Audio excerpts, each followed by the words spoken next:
আজ 6ই মে 2026 আর আজকে আপনারা দেখবেন কিভাবে ইউনাইটেড আরব আমিরাতের উপর টানা দ্বিতীয় দিনের মতো ইরানের বিধ্বংসী হামলা চালানো হয়েছে। জানবেন হরমুজ প্রণালীতে আমেরিকার নেভি এবং ইরানের মধ্যে সরাসরি যে ভয়ঙ্কর সংঘাত হয়েছে তার পেছনের আসল কাহিনী। এর পাশাপাশি গতকাল 5ই মে তারিখে ইরানের তেহরান এবং আরাক শহরে হঠাৎ করে লাগা রহস্যময় আগুনের পেছনের জিওপলিটিক্যাল হিসাব নিকাশ আমরা ডিকোড করব।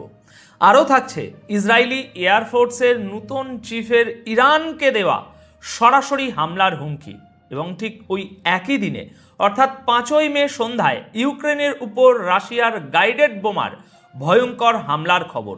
আর সবচেয়ে ইন্টারেস্টিং ব্যাপার হলো নিজের দেশে মার খেয়ে ইউক্রেনের প্রেসিডেন্ট জেলেনস্কি কেন মিডল ইস্টে এসে অস্ত্র বেচার চেষ্টা করছেন, সেই হিপোক্রেসিটাও আজ আমরা ফাঁস করব। যারা একতরফা পশ্চিমা মিডিয়ার খবর শুনতে অভ্যস্ত, আজকের এই ডিপ অ্যানালিসিস হয়তো তাদের হজম হবে না, কিন্তু যারা খবরের পিছনের আসল কেন এবং কিভাবে জানতে চান, এই ভিডিওটি একদম তাদের জন্যই। দেখুন দর্শক, আসল ব্যাপারটা হলো আমেরিকা এবং ইরানের মধ্যে কাগজে কলমে যে যুদ্ধবিরতি চলছে সেটা বাস্তবে একটা সুতোর উপর ঝুলছে। যে কোনো মুহূর্তে একটা ছোট্ট ভুলের কারণে এই সুতো ছিঁড়ে যেতে পারে। আমরা যদি গতকাল 5ই মের সামগ্রিক পরিস্থিতির দিকে নজর দিই, তাহলে একটা জিনিস খুব পরিষ্কার হয়ে উঠবে, আর সেটা হলো এখানে আমেরিকা বা ইরান কেউই একে অপরের আসল শক্তি বা দুর্বলতার সঠিক আন্দাজ করতে পারছে না। দেখুন, জিওপলিটিক্সে একটা শব্দ আছে হিউব্রিস, প্রাচীন গ্রিক ভাষায় যার মানে হলো অতিরিক্ত আত্মবিশ্বাস বা এমন এক অহংকার যা বাস্তবতাকে অন্ধকার করে দেয়। এই মুহূর্তে দুপক্ষই ঠিক এই হিউব্রিসের শিকার। একটু তলিয়ে ভাবুন, ইরানের নূতন সুপ্রিম লিডার মুস্তাফা খামেনি, যিনি এখনো পর্যন্ত জনসমক্ষে আসেননি এবং শোনা যাচ্ছে তিনি কোথাও আন্ডারগ্রাউন্ডে আছেন, তিনি একদম কড়া বার্তা দিয়ে দিয়েছেন। তার স্পষ্ট কথা, নিউক্লিয়ার প্রোগ্রামের প্রশ্নে কোনো আপোষ হবে না, হরমুজ প্রণালী দিয়ে কোনো আমেরিকান জাহাজকে যাওয়ার রাস্তা দেওয়া হবে না এবং মিডল ইস্টে আমেরিকার কোনো আধিপত্য বরদাস্ত করা হবে না। এখানে একটা জিনিস বুঝতে হবে দর্শক, ইরানের এই শক্ত অবস্থান এমন একটা সময়ে এসেছে যখন তাদের নিজস্ব ইকোনমি রীতিমতো খাদের কিনারায়। ইরানি রিয়ালের দাম ঐতিহাসিকভাবে সবচেয়ে নিচে। আইআরজিসির শীর্ষ কমান্ডাররা একের পর এক মারা গেছেন এবং গত 40 দিনের দীর্ঘ যুদ্ধে তাদের বহু এয়ার ডিফেন্স সিস্টেম পুরোপুরি ধ্বংস হয়ে গেছে। তা না হলে হয়তো এই যুদ্ধে ইরানের এত বড় ক্ষতি হতো না। এত সব সংকটের পরও ইরান কিন্তু পিছু হটছে না, কারণ তাদের স্ট্র্যাটেজি হলো টিকে থাকা এবং পাল্টা আঘাত করা।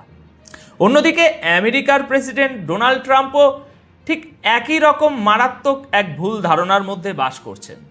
তিনি দাবি করছেন যে যুদ্ধ জেতা হয়ে গেছে এবং ইরানের মিলিটারি ও নিউক্লিয়ার শক্তি পুরোপুরি শেষ করে দেয়া হয়েছে।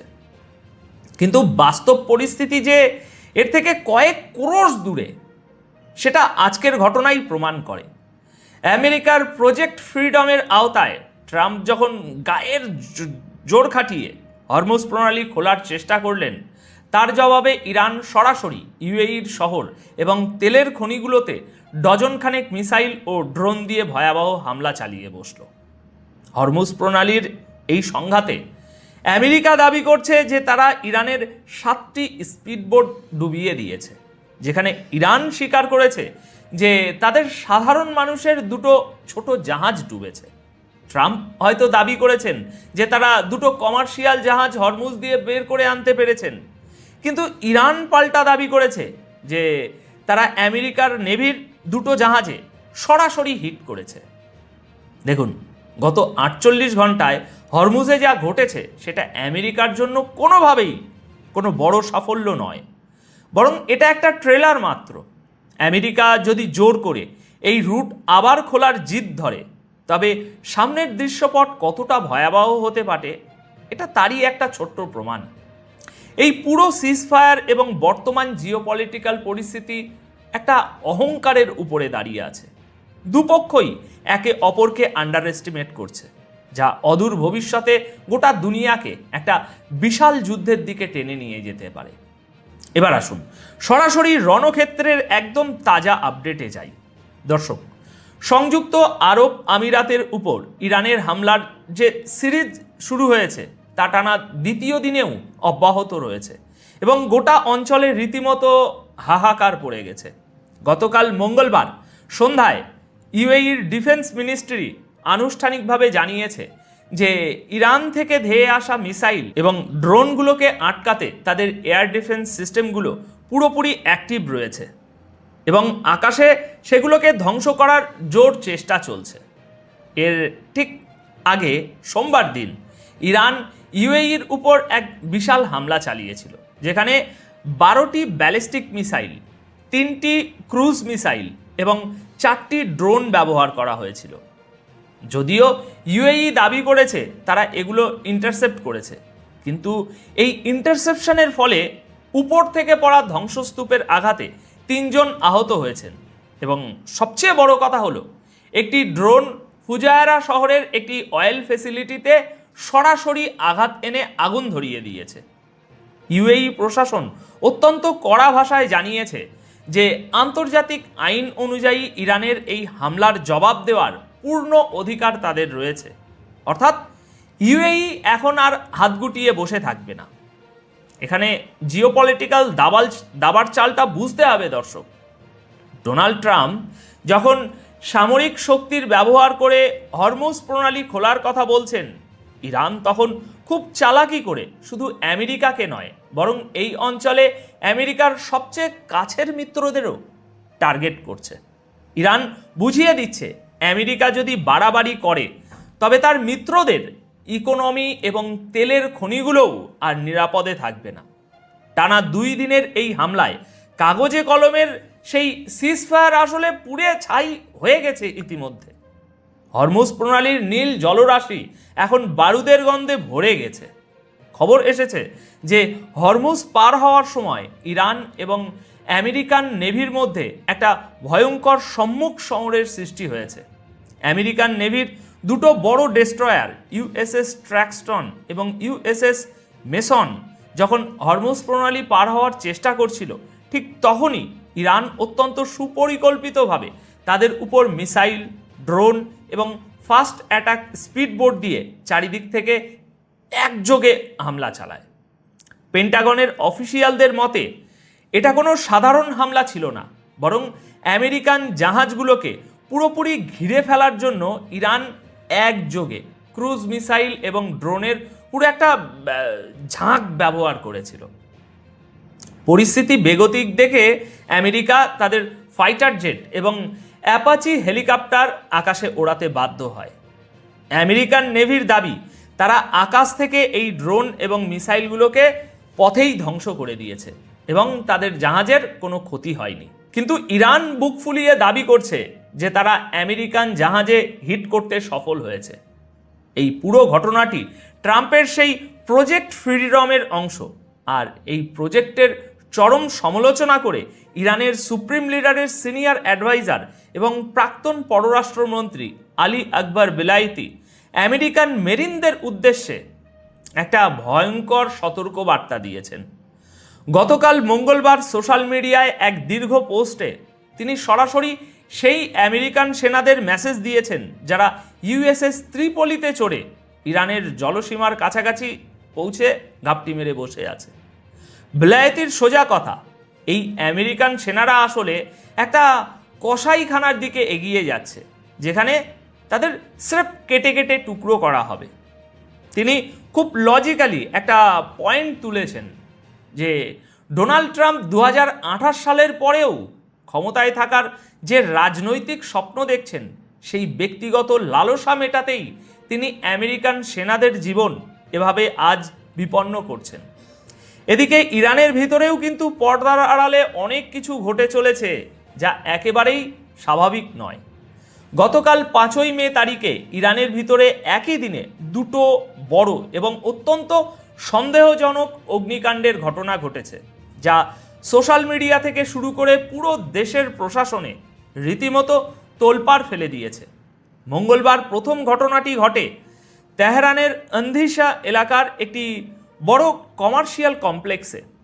আগুন এত দ্রুত ছড়িয়ে পড়ে যে ফায়ার ফাইটাররা রীতিমতো হিমশিম খেয়ে যায়।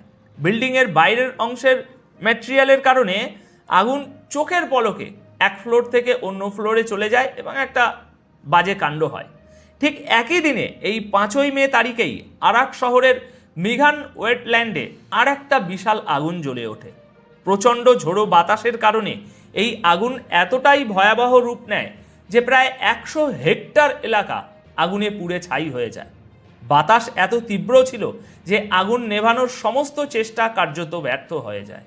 তবে ভাগ্যক্রমে এই দুই ঘটনায় কারো মৃত্যুর খবর পাওয়া যায়নি এবং কেউ এর দায়ও স্বীকার করেনি। কিন্তু দর্শক, জিওপলিটিক্সে কাকতালীয় বলে কিছু হয় না। যখন দেশের বর্ডার এবং সমুদ্রে এত বড় টেনশন চলছে, তখন দেশের ভিতরে গুরুত্বপূর্ণ জায়গাগুলোতে একই দিনে এমন আগুন লাগার পিছনে যে কোনো বাইরের ইন্টেলিজেন্স বা নাশকতার হাত নেই, তা জোর দিয়ে বলা এখনই বোকামি হবে। এবার আসুন ইসরায়েলের দিকে নজর দিই।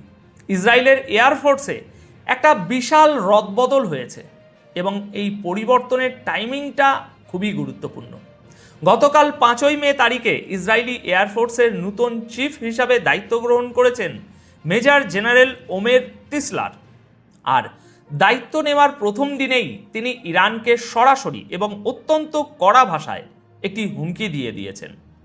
আগের চিফ মেজর জেনারেল তোমের, যিনি গত 4 বছর ধরে দায়িত্ব সামলেছেন এবং যার নেতৃত্বেই ইরানের উপর আগের 2 দফার বিমান হামলা চালানো হয়েছিল, তাকে বিদায় জানাতে রীতিমতো আকাশে ফেয়ারওয়েল ফ্লাইটের আয়োজন করা হয়েছিল। কিন্তু নূতন চিফ তিসলার দায়িত্ব নিয়েই পরিষ্কার করে দিয়েছেন যে তার এবং ইসরায়েলি এয়ারফোর্সের পুরো নজর এখন ইস্টার্ন ফ্রন্ট, অর্থাৎ ইরানের দিকেই স্থির। তিনি একদম সরাসরি বলেছেন যদি প্রয়োজন হয় তবে তিনি তার পুরো এয়ারফোর্সকে ইরানের দিকে ঘুরিয়ে দিতে এবং সেখানে বড়সড় হামলা চালাতে বর্তমানে পুরোপুরি প্রস্তুত। দর্শক, ইসরায়েলি এয়ারফোর্সের এই রদবদল এবং প্রথম দিনেই এমন অ্যাগ্রেসিভ বয়ান এই ইঙ্গিতই দিচ্ছে যে ইসরায়েল যে কোনো মুহূর্তে ইরানের ভিতরে ঢুকে বড় ধরনের স্ট্রাইক করার জন্য নকশা তৈরি করে রেখেছে। এখন সবশেষে জিওপলিটিক্সের সবচেয়ে বড় হিপোক্রেসি বা দ্বিমুখী নীতির একটা ক্লাসিক উদাহরণ আপনাদের দিই। গতকাল 5ই মে তারিখে ইউক্রেনের প্রেসিডেন্ট ভ্লাদিমির জেলেনস্কি হঠাৎ করে বাহরাইন সফরে যান এবং সেখানকার রাজা হামাদ বিন ইসা আল খলিফার সঙ্গে দেখা করেন। সেখানে তিনি বাহরাইন এবং মিডল ইস্টের বর্তমান পরিস্থিতি, ইরানের হামলা এবং হরমুজ প্রণালীর টেনশন নিয়ে আলোচনা করেন। কিন্তু আসল ব্যাপারটা হলো, এই আলোচনার আড়ালে জেলেনস্কি আসলে বাহরাইনের কাছে ড্রোন এবং সামরিক সরঞ্জাম বিক্রির একটা বড় ডিল অফার করেছেন। একটু লজিক্যালি চিন্তা করুন দর্শক, যে দেশটা নিজের রাশিয়ার সাথে টিকতে পারছে না, তারা আসছে মিডল ইস্টে অস্ত্র বেচতে। ঠিক একই দিনে অর্থাৎ 5ই মে সন্ধ্যায় রাশিয়ার এভিয়েশন ফোর্স ইউক্রেনের দোনেস্ক অঞ্চলের একেবারে কেন্দ্রে তাদের ভয়াবহ গাইডেড বম দিয়ে একটা বিশাল বিধ্বংসী হামলা চালিয়েছে। এই হামলায় শহরের আবাসিক এবং বাণিজ্যিক এলাকা মুহূর্তের মধ্যে ধ্বংসস্তূপে পরিণত হয়েছে এবং এখনো পর্যন্ত পাওয়া খবর অনুযায়ী অন্তত 6 জন সাধারণ মানুষ নিহত হয়েছেন। ইউক্রেনিয়ান প্রশাসন নিজেই স্বীকার করেছে যে ধ্বংসস্তূপের নিচে আরও অনেকে চাপা পড়ে আছেন এবং লাশের সংখ্যা আরও বাড়বে। ইস্টার্ন ফ্রন্টে রাশিয়া এখন এই গাইডেড বোমার ব্যবহার এত বাড়িয়ে দিয়েছে যে ইউক্রেনের ডিফেন্স সিস্টেম পুরোপুরি ফেল করছে।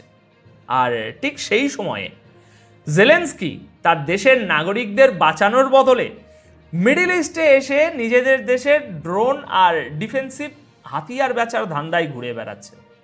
এর চেয়ে বড় আয়রনি আর কি হতে পারে দর্শক? দেখুন, আজকের এই পুরো আলোচনা থেকে একটা জিনিস পরিষ্কার, যে মিডল ইস্ট থেকে শুরু করে ইস্টার্ন ইউরোপ, পুরো বিশ্ব এখন এমন একটা বারুদের স্তূপের উপর বসে আছে যেখানে সামান্য একটা স্পার্ক পুরো দুনিয়াকে পুড়িয়ে দিতে পারে। আমেরিকা আর ইসরায়েল যেভাবে ইরানকে কোণঠাসা করার চেষ্টা করছে এবং ইরান যেভাবে সরাসরি আঘাত আনতে শুরু করেছে, তাতে এই সিজফায়ার আসলে একটা আই ওয়াশ ছাড়া আর কিছুই নয়। এখন আপনাদের কি মনে হয়, আমেরিকা কি সত্যি তার অহংকারের বশবর্তী হয়ে ইরানকে আন্ডার এস্টিমেট করে একটা বিশাল ফাঁদে পা দিতে যাচ্ছে, নাকি ট্রাম্পের এই আগ্রাসী নীতি শেষ পর্যন্ত কাজ করবে? আপনাদের মূল্যবান মতামত অবশ্যই কমেন্ট বক্সে জানাবেন। আপাতত তাহলে এ পর্যন্তই। দেখা হবে পরবর্তী ভিডিওতে নতুন কোনো জিওপলিটিক্যাল বিশ্লেষণ নিয়ে। ততক্ষণ সবাই ভালো থাকবেন, সুস্থ থাকবেন।